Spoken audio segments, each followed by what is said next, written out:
After watching a complete hour of game theory about Five Nights at Freddy's, I've just developed my own FNAF theory. So first of all, he said that Mike, well, I mean not Mike, I mean the kid from Five Nights at Freddy's 4, he was imagining everything. I'm actually saying the contrary on this. Actually, he's not a little kid. Let me just explain. Everything starts when he started to get scarred to life.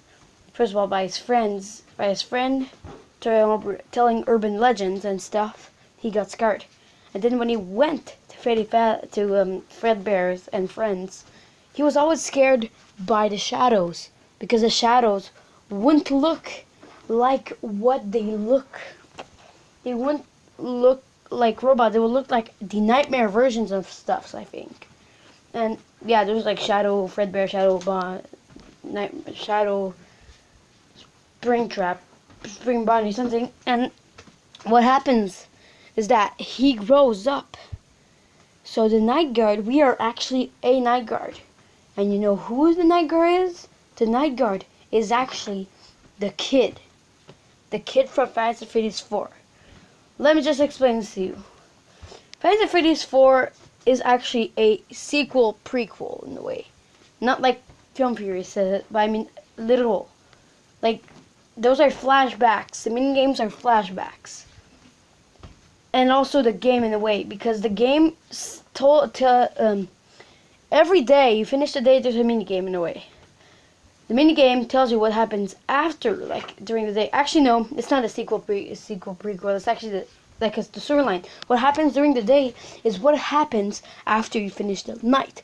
When you finish the night, you go outside, we're gonna say, and you meet that girl again. That's literally what happens. Then you see those, they look plastic. And then you got bit by Fredbear.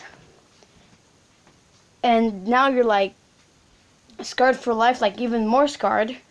And then you grew up because you never died.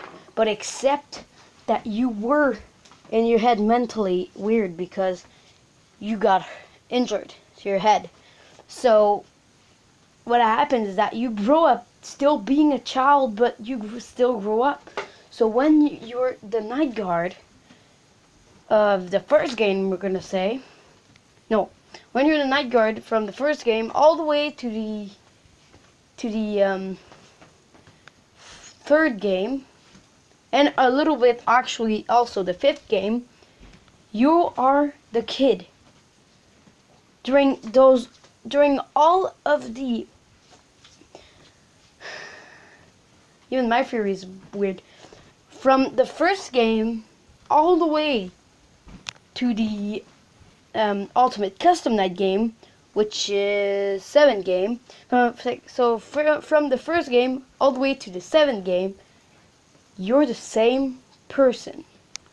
Don't get tricked by when there's like that you're fired where you're actually somebody like Nick, and then you're Jeremy, and then you're Mike.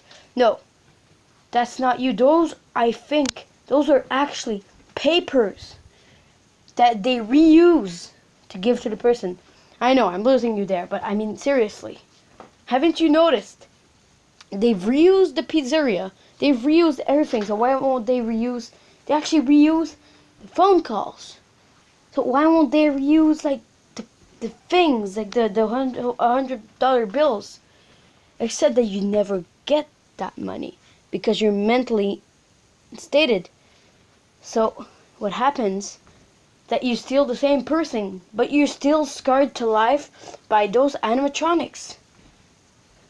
See, those are all your imagination. During the whole thing, it's kind of your imagination. That's why. This is when everything turns out. There was never a Five Nights at Freddy's. It was kind of all your imagination. The series like splitted. One is like what I told you at the beginning, like everything until now, and the other one is that it's all your imagination, except not when you're a kid. When you're an adult. Because when you're mentally stated, you're still a kid in your head, and you're still scared of animatronics.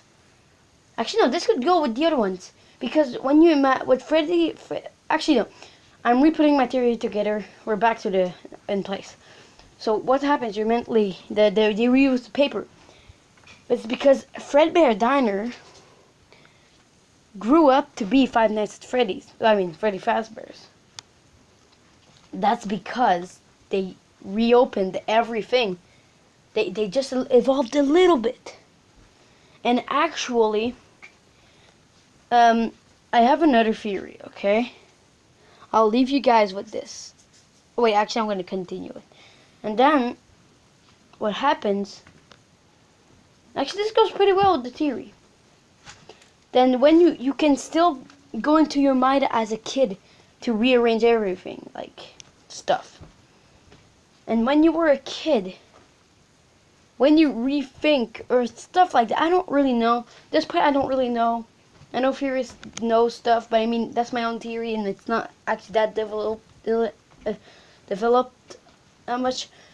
But if you notice, in FNAF 4, it is actually all the FNAF games together. See? Animatronics. Oh yeah, and you imagine, like, since you were a kid, you kind of imagine what the phone guy would say. Because, actually, you would see a kid getting stuff into the animatronics when it's just the spring locks, which scarred you for life for all these times. And then,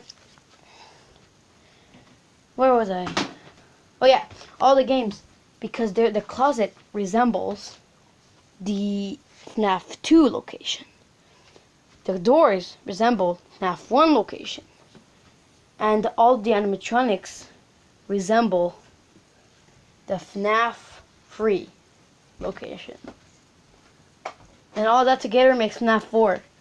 Since you remember, you are now you, in the present, when you see Five Nights at Freddy's 3, you were scarred for life, so you still imagine those stuff. I mean, so my theory is a good theory, but I don't know. I'll leave you with that. So, Merry, I don't know, holiday. Any holiday when you watch this. Yeah. And actually, in a way, you are dead. That's it. Right now, you are dead. Mike is dead. That's why he's reimagining everything he's been through. Everything he's been through explains why FNAF 4 is what it is. Where he was imagining this. Where FNAF 4 is all the games together. But what do you want me to explain about FNAF Sister Location and FNAF Pizzeria Simulator? Well, before that, it's still the same thing. After that, you not dead. Before you die, you are in FNAF Sister Location. And with that brings you all the memories, and then you kind of forget how traumatizing it actually was. So you forget all of that. And then you start to like robots until you start to hate them again. Which you still gave a second chance in Five Nights at Freddy's Pizzeria Simulator. Just before that, because you always thought those were scary. You always thought everything was scary. Which is when you would be traumatized, but you won't be scared of anything in a way. You would be traumatized for life and imagining stuff, but you wouldn't be scared. Which explains why he's never scared in any of these games. Like, any. Not even this location, and I literally pooped my pants when I played this. And you didn't see the footage of me screaming like a girl. That's what I said in the video. My friends would do me boo, and I would be like, ah! Scream like a girl every time. They would all laugh. But enough with that.